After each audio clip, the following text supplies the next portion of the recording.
siamo di fronte a una stagione in cui i cambiamenti climatici sono un dato di fatto ormai non più opponibile da un punto di vista della sua rappresentazione, e quindi dobbiamo far fronte ai temi che riguardano la siccità, ma anche agli eventi estremi. Di fronte alle sfide del cambiamento climatico e alla pressione sulle risorse, Veneto e Friuli Venezia Giulia uniscono le forze nel segno della pianificazione condivisa e delle interconnessioni.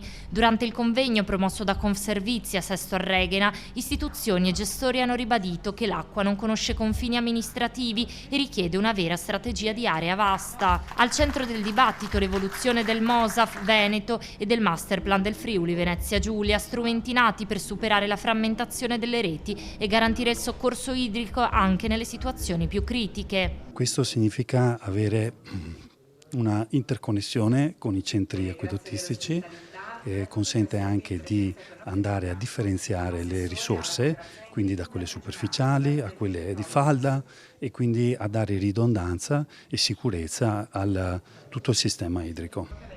Oltre al collegamento fisico delle infrastrutture, la nuova governance punta sulla condivisione di dati e tecnologie per affrontare emergenze inquinanti come i PFAS, tutelando la salute pubblica. Tra Veneto e Friuli noi come servizio idrico stiamo gestendo circa il 10% della popolazione italiana, oltre 6 milioni di utenti, e noi siamo in questa terra di confine dove è necessario essere molto presenti, essere molto pronti a gestire le crisi idriche che oggi sono sovrabbondanza d'acqua oppure carenza d'acqua. Il Nord-Est si candida così a laboratorio nazionale della resilienza idrica, passando da una logica dell'emergenza a una solida cultura della prevenzione. Il nostro impegno è costantemente quello di depurare e potabilizzare l'acqua attraverso filtri a carbone attivo, ma la nostra attività non si ferma qui.